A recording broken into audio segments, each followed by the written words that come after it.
BBC Urdu کے programme سیربین میں خوش آمدید. ہمارے لندن اسٹوڈیو سے میں ہوں عالیہ ناز کی.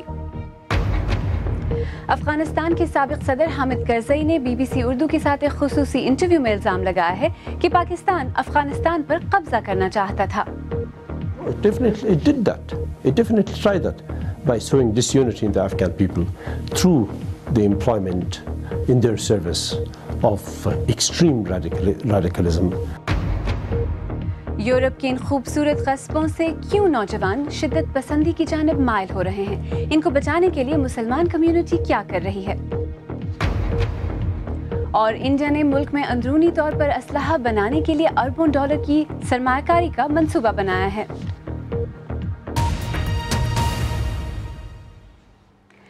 سابق افغان صدر حامد کرزئی نے الزام لگایا ہے کہ پاکستان افغانستان پر قبضہ کرنا چاہتا تھا اور اس نے اس مقصد کے لیے باقاعدہ منصوبہ بندی کے تحت افغان سماج اور اداروں کی بیخ کنی کی. حامد کرزئی نے یہ بات BBC اردو کے ہارون رشید سے کابل میں ایک خصوصی انٹرویو کے دوران کہی. لیکن اس انٹرویو سے پہلے آئیے یہ دیکھیں کہ پشاور کے آرمی اسکول پر طالبان کے حملے نے کیسے پاکستان اور افغانستان کے باہمی تعلقات کو ایک نئے موڑ پر لا کھڑا کیا ہے. ہارون رشید کی رپورٹ. کابل میں پاکستانی سفارت خانے میں ایک تقریب جہاں دونوں ممالک کے تعلقات میں حالیہ گرم جوشی واضح طور پر دیکھی جا سکتی ہے.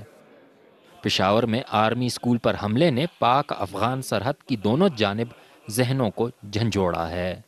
حکام تاہم مانتے ہیں کہ دونوں ممالک کو جن مشکل چیلنجوں کا سامنا ہے ان کے حل ہونے میں خلوص نیت کے ساتھ ساتھ وقت بھی چاہیے ہوگا. اگرچہ اعتماد سازی کے اقدامات میں کچھ وقت لگتا ہے اور دونوں ممالک کے عوام کو مزید قریب لانے میں شاید کچھ اور وقت لگے، لیکن یہ بات بہرحال ہے کہ دونوں ممالک آپس کے تعلقات کو بہتر کرنے کے لیے ایک صحیح سمت میں روانہ ہو چکے ہیں. پشاور حملے کے بعد اعلیٰ ترین پاکستانی اہلکاروں کی کابل کے یکے بعد دیگرے دوروں کو یہاں کابل کی گلی کوچوں میں اچھی نظر سے دیکھا جا رہا ہے.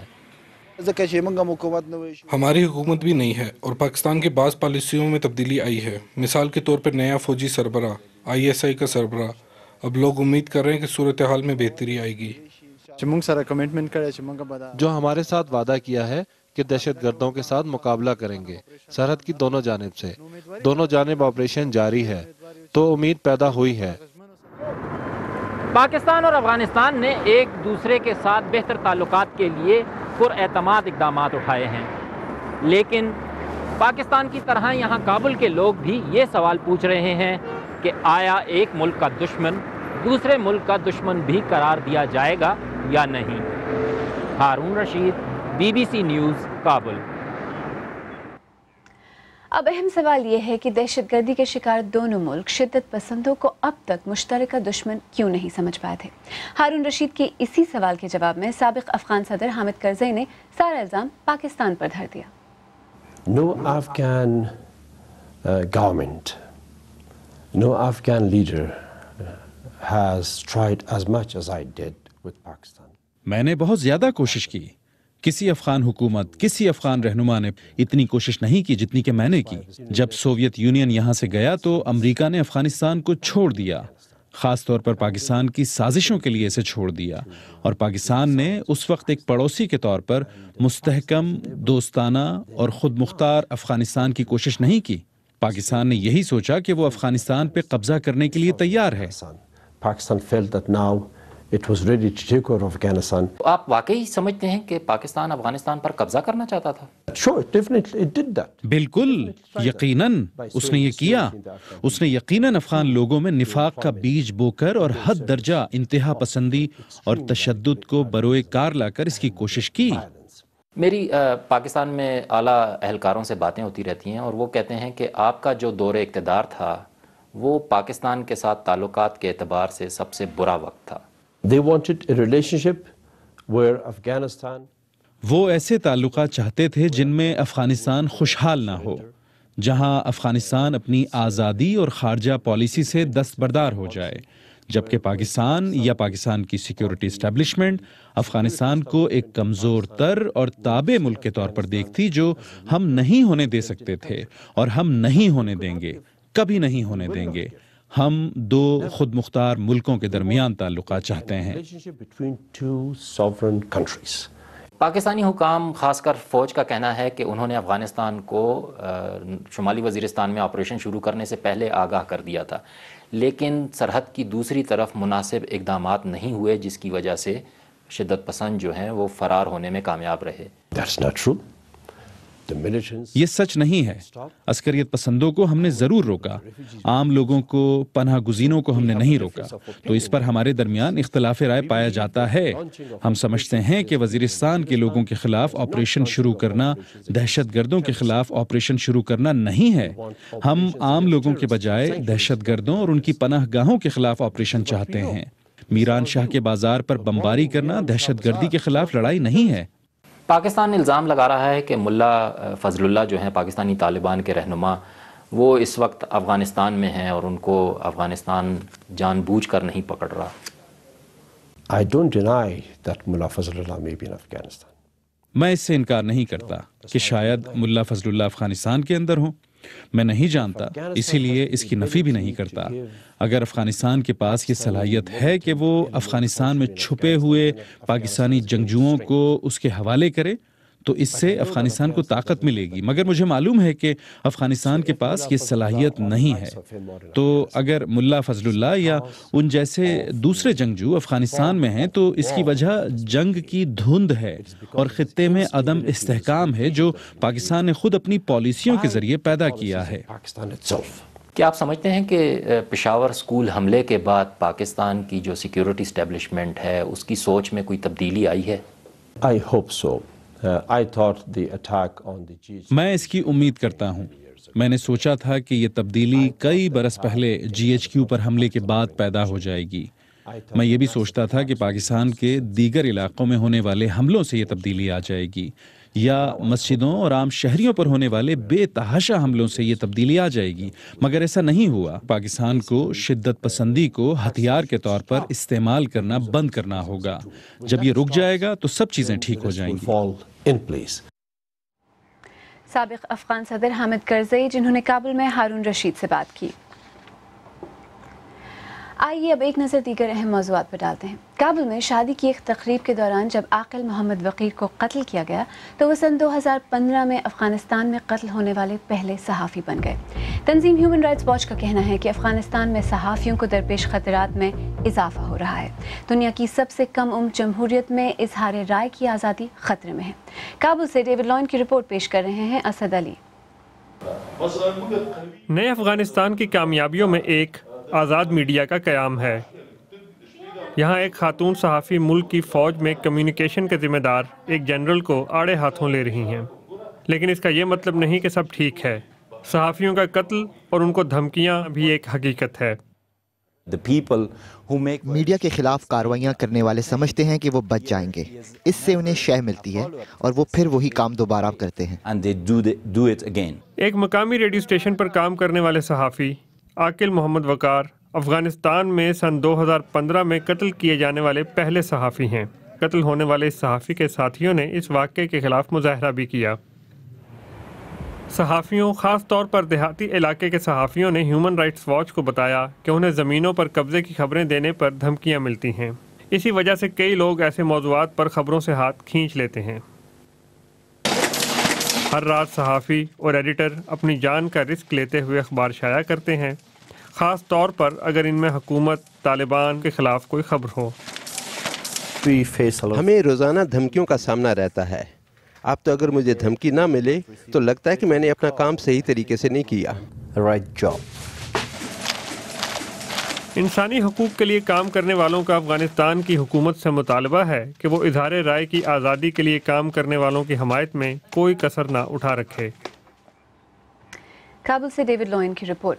فرانس میں شدت پسندی کے حالیہ واقعات کے بعد جن میں 17 افراد ہلاک ہوئے، ملک کے وزیر اعظم نے انسداد دہشت گردی کے لیے $490 ملین خرچ کرنے اور 2680 نئی اسامیوں کا اعلان کیا ہے۔ انہوں نے کہا کہ فرانس میں 3000 افراد ایسے ہیں جن پر نظر رکھنے کی ضرورت ہے۔ یمن میں اطلاعات کے مطابق حوثی باغیوں نے دارالحکومت صنعا میں صدر عبدالربو منصور ہادی کے گھر کے باہر سیکیورٹی کے انتظامات اپنے ہاتھ میں لے لیے ہیں۔ باغی صدر پر ملک میں شرکت اقتدار کے معاہدے کے لیے زور دے رہے ہیں۔ روس کے وزیر خارجہ سرگئی لاوروف نے امریکی صدر باراک اوباما کے سالانہ خطاب پر اپنے رد عمل میں کہا ہے کہ امریکہ دنیا میں اپنی اجارہ داری چاہتا ہے۔ صدر اوباما نے اپنے خطاب میں روس کی طرف سے کرائمیا کے الحاق کے حوالے سے کہا تھا کہ بڑی طاقتوں کو چھوٹے ممالک پر دھونس نہیں جمانا چاہیے۔ آپ BBC اردو کا پروگرام سیربین دیکھ رہے ہیں۔ پروگرام میں آگے چل کر دیکھیے گا، فرانس شدت پسندی کے مقابلے کے لیے خطیر رقم مختص کر رہا ہے۔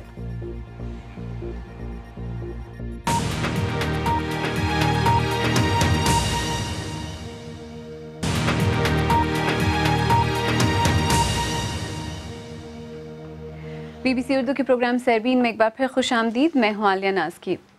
یورپ میں فرانس مسلمانوں کی سب سے بڑی آبادی والا ملک ہے۔ مسلمان نوجوانوں میں شدت پسندی کا بڑھتا ہوا رجحان فرانس کے لیے شدید تشویش کا باعث بن رہا ہے۔